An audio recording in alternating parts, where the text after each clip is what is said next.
नमस्कार दोस्तों, स्वागत है आपका आज के मुख्य समाचार में, जिसमें सबसे पहली और बड़ी खबर में आपको बताएंगे कि किसान आंदोलन ने उत्तर प्रदेश में बढ़ाई भाजपा की टेंशन, जाने कैसे हो सकता है बड़ा नुकसान।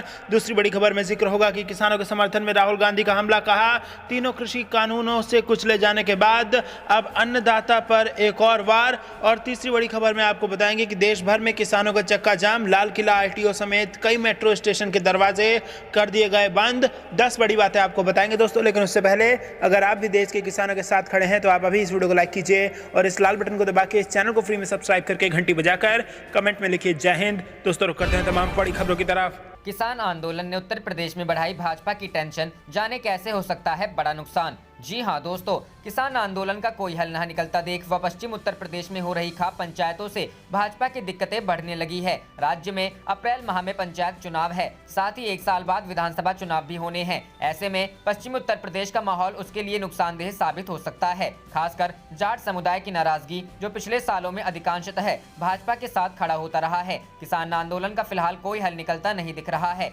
दोनों ही पक्ष, सरकार व किसान संगठन अपने अपने रुख पर अड़े हैं। भाजपा की दिक्कतें उस समय ज्यादा बढ़ी जब उत्तर प्रदेश सरकार ने गाजीपुर बॉर्डर खाली कराने का ऐलान किया और भारी पुलिस बल खड़ा कर दिया। बॉर्डर तो खाली नहीं हुआ, लेकिन पश्चिमी उत्तर प्रदेश में इसका विरोध जरूर शुरू हो गया। खाप पंचायतों की एकजुटता भी बढ़ी और रालोद नेता चौधरी अजीत सिंह भी सक्रिय हो गए। जाट समुदाय की नाराजगी बढ़ती देख भाजपा भी अब सक्रिय हो गई है। पश्चिमी उत्तर प्रदेश के भाजपा नेताओं ने अपना संपर्क गांव-गांव तक बढ़ा दिया है। सूत्रों के अनुसार स्थानीय स्तर पर सह संगठन मंत्री करमवीर, पंकज सिंह व अन्य नेता लोगों को समझा रहे हैं यह सरकार किसानों के खिलाफ नहीं है। वह किसान कानूनों को लेकर भ्रम भी दूर करने की कोशिश कर रहे हैं। प्रदेश सरकार के मंत्री भी लोगों के बीच जाकर चौपालों पर लोगों से संवाद कर समझाने की कोशिश करेंगे। भाजपा की चिंता आगामी पंचायत चुनावों को लेकर ज्यादा है, जिसमें मौजूदा हालात को लेकर नुकसान हो सकता है। भाजपा के कई प्रमुख नेताओं, जिनमें उप मुख्यमंत्री केशव प्रसाद मौर्य भी शामिल हैं, जिनको पश्चिम बंगाल चुनाव की भी जिम्मेदारी दी हुई है। वह चुनाव भी अप्रैल में ही होने हैं। ऐसे में भाजपा की दिक्कतें बढ़ सकती हैं। साथ ही विरोधी दलों को अपनी जड़ें जमाने का मौका मिल सकता है, जिसका असर अगले साल होने वाले विधानसभा चुनाव पर भी पड़ सकता है। गौरतलब है कि पश्चिमी उत्तर प्रदेश में विधानसभा की 44 सीटें हैं, जिनमें लगभग 20 सीटों पर जाट समुदाय हार जीत तय करता है। पिछले विधानसभा चुनाव में भाजपा को राज्य में 41% वोट मिले थे, जिसमें पश्चिम उत्तर प्रदेश में उसे लगभग 44% वोट मिले थे। साथ ही इसका असर उत्तराखंड पर भी पड़ सकता है। वहां पर भी उत्तर प्रदेश के साथ विधानसभा चुनाव होने हैं। रुख करते हैं अगली खबर की तरफ। किसानों के समर्थन में राहुल का हमला, कहा तीनों कृषि विरोधी कानूनों से कुचले जाने के बाद अन्नदाता पर एक और वार। जी हां दोस्तों, राष्ट्रीय राजधानी की सीमाओं पर जारी किसान आंदोलन के बीच कांग्रेस नेता राहुल गांधी चीन को लेकर केंद्र सरकार की नीतियों और कृषि सुधार संबंधी कानूनों को लेकर लगातार उस पर हमला करते आ रहे हैं। अब राहुल ने बजट को लेकर केंद्र पर निशाना साधते हुए इसे मित्र केंद्रित बजट करार दिया। राहुल ने कहा कि इस बजट से किसानों को कोई आर्थिक मदद नहीं मिलेगी। उन्होंने शुक्रवार को एक ट्वीट करते हुए कहा, मोदी के मित्र केंद्रित बजट में किसान को पेट्रोल डीजल के ज्यादा दाम देने होंगे और कोई आर्थिक मदद भी नहीं मिलेगी। 3 कृषि विरोधी कानूनों से कुचले जाने के बाद देश के अन्नदाता पर एक और वार। इससे पहले कांग्रेस नेता राहुल गांधी ने दिल्ली की सीमाओं किसानों के प्रदर्शन स्थल के नजदीक कंटीले तार से घेरने को लेकर सरकार से सवाल किया था। उन्होंने कहा कि सरकार आंदोलनकारी किसानों के चलते किलेबंदी क्यों कर रही है, क्या ये किसानों से डरते हैं। उन्होंने बुधवार को एक प्रेस कॉन्फ्रेंस के दौरान कहा, किसान हिंदुस्तान की शक्ति है। केंद्र सरकार का काम किसानों से बात करना और उसका समाधान तलाशना है। आज दिल्ली किसानों से घिरी हुई है, क्यों आज दिल्ली को किलेबंदी में बदला जा रहा है। राहुल ने किसान आंदोलन को लेकर प्रधानमंत्री मोदी पर निशाना साधते हुए कहा, क्यों सरकार इस समस्या का समाधान नहीं कर रही है। प्रधानमंत्री कहते हैं कि ऑफर टेबल पर है कि 2 साल के लिए इसे रोका जा सकता है। इस समस्या का हल किया जाना चाहिए। मैं किसानों को अच्छी तरह जानता हूं, ये पीछे नहीं हटेंगे, सरकार को ही हटना पड़ेगा। कांग्रेस नेता ने कहा, किसानों को डराने धमकाने का सरकार का काम नहीं है। सरकार का काम किसानों से बात करके उसको सुलझाना है। सरकार किसानों से क्यों बात नहीं कर रही है, ये समस्या हमारे देश के लिए अच्छी नहीं है। किसान कहीं नहीं जा रहे हैं। बजट पर राहुल गांधी ने कहा, ये बजट 1% आबादी का बजट है। जनता के हाथ में पैसे देने की जरूरत है। चीन को लेकर सरकार क्या कर रही है। रुख करते हैं अगली खबर की तरफ। देश भर में किसानों का चक्का जाम, लाल किला, आरटीओ समेत कई मेट्रो स्टेशनों के दरवाजे बंद। 10 बड़ी बातें। जी हां दोस्तों, कृषि कानूनों के खिलाफ किसानों का आंदोलन जारी है। किसान संगठनों ने आज यानी शनिवार को चक्का जाम का ऐलान किया है। किसानों के चक्के जाम के मद्देनजर दिल्ली बॉर्डर पर सुरक्षा व्यवस्था कड़ी की गई है। 26 जनवरी को दिल्ली में हुई हिंसा के बाद पुलिस बिल्कुल भी ढिलाई बरतने के मूड में नहीं है। दिल्ली की 3 सीमाओं सिंघू बॉर्डर, टिकरी बॉर्डर और गाजीपुर बॉर्डर, जहां किसान प्रदर्शन कर रहे हैं, पुलिस ने कई कई लेयर की सुरक्षा व्यवस्था कर रखी है। किसान संगठनों का चक्का जाम दोपहर 12 बजे से 3 बजे चलेगा। दिल्ली के अलावा उत्तर प्रदेश और उत्तराखंड में भी चक्का जाम नहीं होगा। किसान आंदोलन के बीच दिल्ली, उत्तर प्रदेश और उत्तराखंड को छोड़कर अन्नदाताओं ने शनिवार को बाकी समूचे भारत में राजमार्गों को जाम करना शुरू कर दिया है। किसानों ने पलवल हाईवे को बंद कर दिया है। किसानों के आज के चक्का जाम को लेकर दिल्ली पुलिस हाई अलर्ट पर है। सड़कों पर जगह जगह सुरक्षा बढ़ाई गई है। दिल्ली में किसानों के चक्का जाम नहीं करने के ऐलान के बावजूद दिल्ली के सभी बॉर्डर पर भी पहले के मुकाबले ज्यादा सुरक्षा व्यवस्था की गई है। किसान नेता मनजीत सिंह राय ने शनिवार को कहा कि हमारा चक्का जाम शुरू हो गया है। पंजाब में राज्य सरकार की सड़कें बंद होने लगी हैं। दिल्ली में हमारा कोई चक्का जाम नहीं है। दिल्ली में चक्का जाम तो पुलिस ने किया है, सड़क खोदकर कांटों की दीवार बना दी है। किसान संगठनों के बीच मतभेद को लेकर राय ने कहा कि किसान संगठनों में कोई मतभेद नहीं है। यूपी और उत्तराखंड में चक्का जाम न करने का कॉल टिकैत जी का है। हम टिकैत जी के साथ हैं। उन्हें उत्तर प्रदेश की ज्यादा समझ है। वहां बीजेपी सरकार चक्का जाम की आड़ कुछ गलत कर सकती थी। हमारा चक्का जाम पूरा शांतिपूर्ण रहेगा। 3 बजे हम हॉर्न बजाकर चक्का जाम खत्म करेंगे। 26 जनवरी की घटना के बाद दिल्ली पुलिस ढिलाई बरतने के मूड में नहीं है। किसानों के चक्का जाम के मद्देनजर लाल किले में पुलिस का जबरदस्त पहरा है। बाहर और भीतर पुलिस का अच्छा खासा इंतजाम है। लाल किला मानो छावनी में तब्दील हो। किसानों के चक्के जाम के मद्देनजर मंडी हाउस, ITO और दिल्ली गेट मेट्रो स्टेशन के प्रवेश और निकास द्वार को बंद कर दिया गया। दिल्ली मेट्रो रेल कॉरपोरेशन ने शनिवार को यह जानकारी दी। इसके अलावा विश्वविद्यालय, लाल किला, जामा मस्जिद, जनपथ और केंद्रीय सचिवालय, खान मार्केट और नेहरू प्लेस के प्रवेश और निकास द्वार को बंद किया गया है। किसानों के देशव्यापी चक्का जाम को देखते हुए टिकरी बॉर्डर की किलेबंदी की गई है। टिकरी बॉर्डर पर करीब 20 लेयर की सुरक्षा है। तारों और नुकीली कीलों के साथ अब पुलिस ने एक जाल भी लगाया है। पथराव से बचने के लिए जाल लगाया गया। सड़क पर रोड रोलर खड़े किए गए। किसानों तक पहुंचने वाले छोटे छोटे रास्तों को बंद किया गया। रुक करते हैं अगली खबर की तरफ। क्यों डराते हो डर की दीवार से? दिल्ली बॉर्डर का फोटो शेयर कर प्रियंका गांधी ने किया कटाक्ष। जी हां दोस्तों, तीनों नए कृषि कानूनों को वापस लेने की मांग पर किसानों का विरोध प्रदर्शन जारी है। इस बीच कांग्रेस महासचिव प्रियंका गांधी ने दिल्ली की सीमा पर पुलिस द्वारा की गई कई स्तर की सुरक्षा घेरेबंदी के फोटो शेयर कर केंद्र सरकार पर निशाना साधा है और पूछा है कि डर की दीवार दिखाकर क्यों डराते हो। उन्होंने सोशल मीडिया पर दिल्ली बॉर्डर की कई लेयर की बैरिकेडिंग की तस्वीरें साझा करते हुए लिखा है, क्यों डराते हो डर की दीवार से। 26 जनवरी को लाल किले पर हुई हिंसा के बाद दिल्ली पुलिस ने किसानों को दिल्ली आने से रोकने के लिए सिंघू, टिकरी और गाजीपुर बॉर्डर पर जबरदस्त बैरिकेडिंग की है। वहां कटीले तार और सड़कों पर कील लगाए गए हैं। कई जगहों पर पुलिस ने 20 स्तरीय सुरक्षा घेरा तैयार किया गया है। इधर किसानों ने कृषि कानूनों के विरोध में आज देश भर में चक्का जाम का आह्वान किया है। ये जाम दोपहर 12 बजे से 3 बजे के बीच किया गया है। इसे देखते हुए भी दिल्ली पुलिस ने दिल्ली में भारी सुरक्षा बंदोबस्त किए हैं। पूरी दिल्ली NCR में 50,000 पुलिसकर्मी और पैरामिलिट्री फोर्सेस के जवानों की तैनाती की गई है।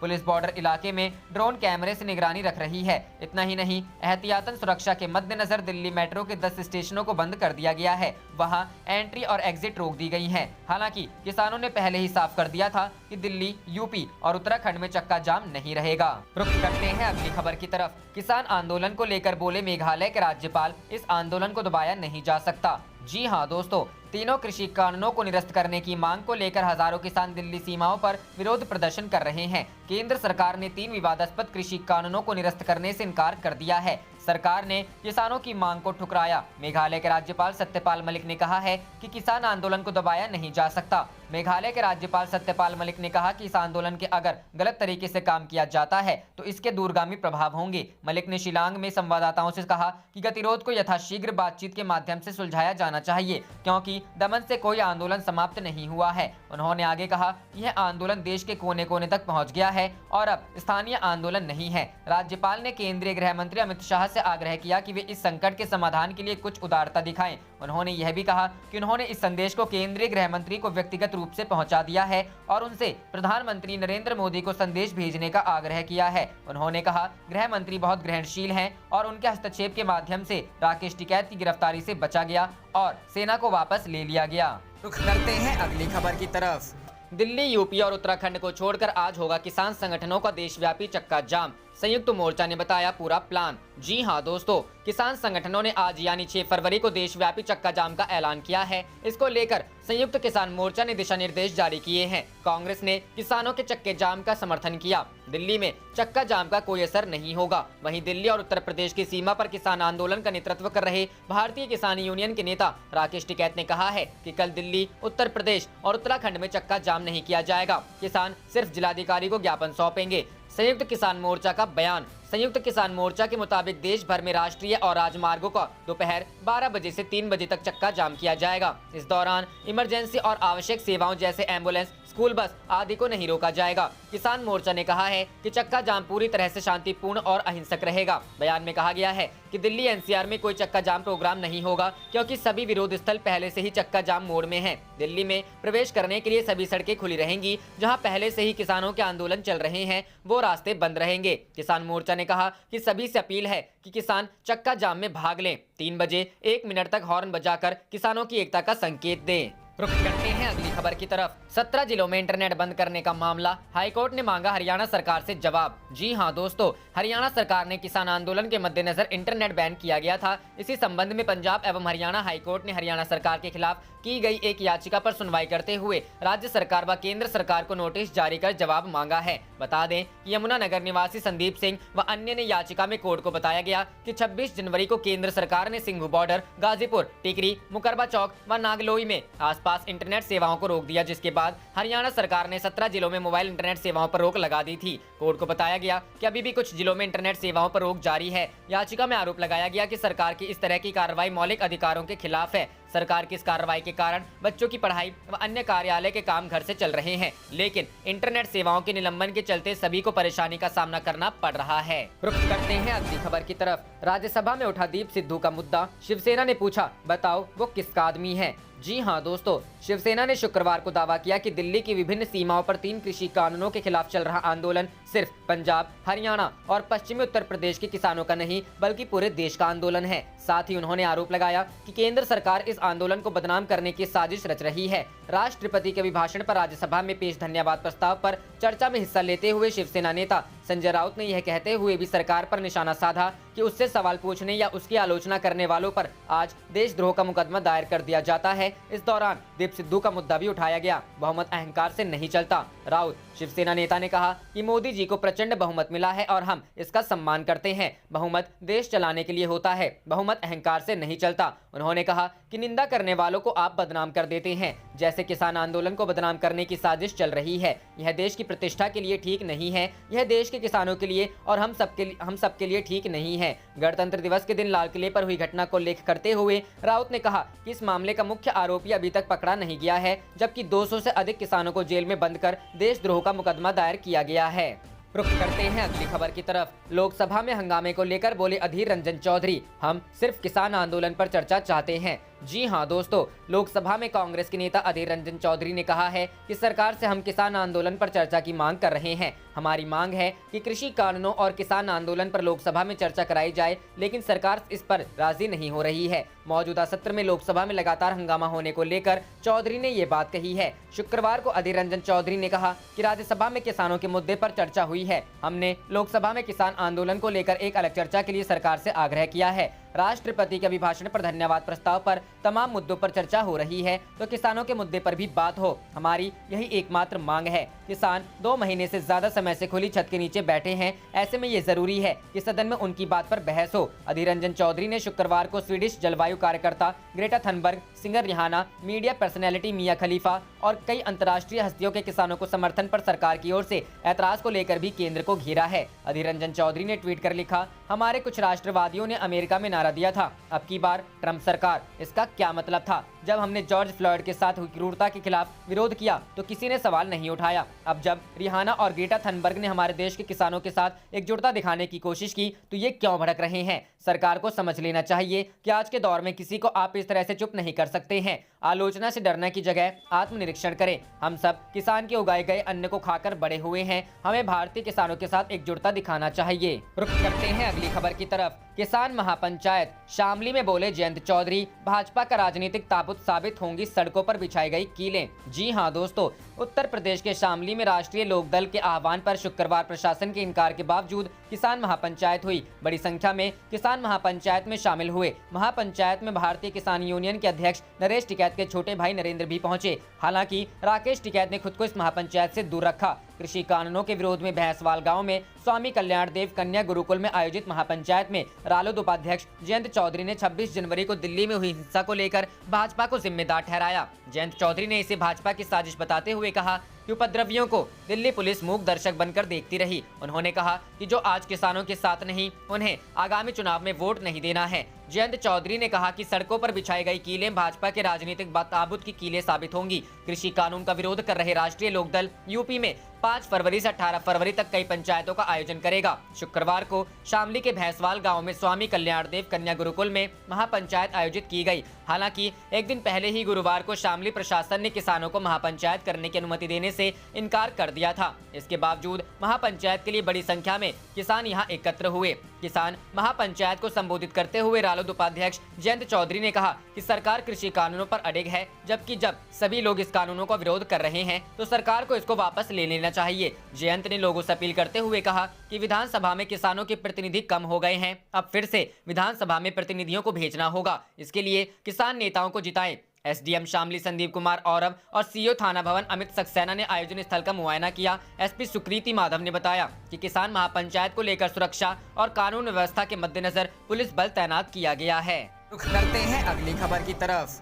कृषि कानूनों पर कांग्रेस ने संसद में सरकार को घेरा, राज्यसभा में तीखा हमला, लोकसभा में कार्य स्थगन की मांग। जी हां दोस्तों, कांग्रेस ने विवादित नए केंद्रीय कृषि कानूनों को लेकर गुरुवार को भी संसद के दोनों सदनों में सरकार को घेरा। लोकसभा में जहां कांग्रेस सांसदों ने कार्य स्थगन का प्रस्ताव दिया, वहीं राज्यसभा में नेता विपक्ष ने सरकार पर तीखा हमला बोलते हुए सरकार से जल्द कोई रास्ता खोजने की मांग की। लोकसभा में कांग्रेस सांसद मनीष तिवारी ने कार्य स्थगन का नोटिस दिया। उन्होंने कहा, मैं एक महत्वपूर्ण मसले पर चर्चा कराने के उद्देश्य से सदन के कामकाज का स्थगन कर एक प्रस्ताव पेश करने के लिए समय मांगने के लिए नोटिस देता हूं। 3 कृषि कानूनों, आवश्यक वस्तु अधिनियम 2020, किसान व्यापार और वाणिज्य अधिनियम 2020 और मूल्य आश्वासन और कृषि सेवा पर किसान समझौता अधिनियम 2020 संसद द्वारा पारित किया गया है, जो मुट्ठी भर पूंजीपतियों को भारत के किसानों को अपने अधीन करने की शक्ति देता है। वहीं राज्यसभा में विपक्ष के राष्ट्रपति का अभिभाषण पर धन्यवाद प्रस्ताव के दौरान कृषि कानूनों पर चर्चा की मांग पर सहमति बनने के बाद चर्चा शुरू हुई। इस दौरान सरकार को घेरते हुए नेता विपक्ष गुलाम नबी आजाद ने कहा,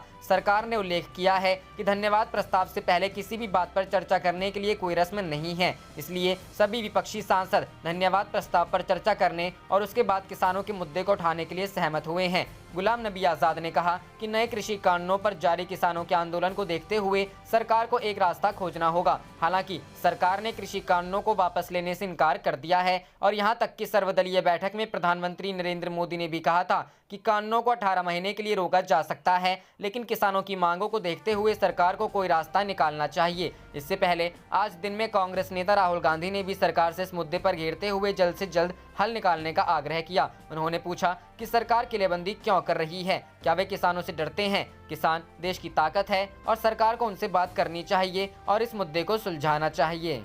रुख करते हैं अगली खबर की तरफ। राज्यसभा में बोले संजय राउत, यहां अर्नब और कंगना देश प्रेमी, हक मांग रहे किसान देशद्रोही। जी हां दोस्तों, संसद के उच्च सदन राज्यसभा में शुक्रवार को शिवसेना सांसद संजय राउत ने कई मुद्दों को लेकर सरकार को जमकर घेरा। राज्यसभा में राष्ट्रपति के अभिभाषण पर धन्यवाद प्रस्ताव पर चर्चा के दौरान संजय राउत ने किसान आंदोलन को लेकर सरकार के रवैये की आलोचना की, तो वहीं टीवी एंकर अर्नब गोस्वामी के व्हाट्सएप चैट लीक का मामला भी उठाया। राउत के भाषण में अभिनेत्री कंगना रनौत का नाम भी आया, जिनसे उनकी पार्टी का महाराष्ट्र में हाल ही के दिनों में काफी टकराव देखने को मिला है। संजय राउत ने राज्यसभा में अपने भाषण में कहा, गणतंत्र दिवस पर लाल किले पर जो हुआ उसने पूरे देश को दुखी किया। सवाल ये है कि जिस दीप सिद्धू ने यह सब किया उसे अब तक गिरफ्तार क्यों नहीं किया गया? वहीं सैकड़ों किसानों को जेल में बंद कर दिया गया, उनके ऊपर देशद्रोह का मुकदमा लगा दिया है। सरकार गोस्वामी को बचा रही है। शिवसेना सांसद संजय राउत ने कहा कि जो भी सरकार की आलोचना करता है उसे गद्दार कहते हैं। यहाँ देश प्रेमी बस अर्नब गोस्वामी और कंगना रनौत है, बाकी सब गद्दार है। अपने हक के लिए लड़ने वाला किसान भी देशद्रोही है। उन्होंने कहा कि अर्नब गोस्वामी ने जिसने ऑफिशियल सीक्रेट कोड तोड़ते हुए बालाकोट स्ट्राइक के बारे में पहले ही बता दिया, वो केंद्र सरकार की शरण में है, उसको आपका प्रोटेक्शन है। ये शर्म की बात है कि राउत ने कहा कि सदन में हमारे सदस्य हैं संजय सिंह, उन पर राजद्रोह का मुकदमा है। राजदीप सरदेसाई जाने माने पत्रकार हैं, उन पर देशद्रोह का मुकदमा कर दिया है। सिंगू बॉर्डर रिपोर्टिंग करने वाले पत्रकारों और लेखकों पर देशद्रोह कानून के तहत मुकदमा ठोक दिया। लगता है कानून से आईपीसी की सभी धाराएं खत्म हो गई हैं, अब सिर्फ देशद्रोह की धारा लगाई जाती है। रुख करते हैं अगली खबर की तरफ। राहुल गांधी का मोदी सरकार पर हमला, बोले बजट में सैनिकों के साथ हुआ विश्वासघात। जी हां दोस्तों, कांग्रेस के पूर्व अध्यक्ष राहुल गांधी ने रक्षा बजट को लेकर सरकार पर फिर हमला करते हुए कहा है कि इसमें सिर्फ पूंजीपति मित्रों को लाभ पहुंचाने का काम हुआ है और देश की रक्षा में जुटे सैनिकों के साथ विश्वासघात किया गया है। राहुल गांधी ने कहा कि बजट पूरी तरह से सरकार के मित्र पूंजीपतियों पर केंद्रित है और इसमें सीमा पर दुश्मन से जूझ रहे सैनिकों के हित में कुछ नहीं है। राहुल गांधी ने ट्वीट किया, मोदी के मित्र केंद्रित बजट का मतलब है विषम परिस्थितियों में चीन से जूझ रहे जवानों को सहायता नहीं। आप देख रहे थे आपका अपना चैनल जय हिंद जय भारत।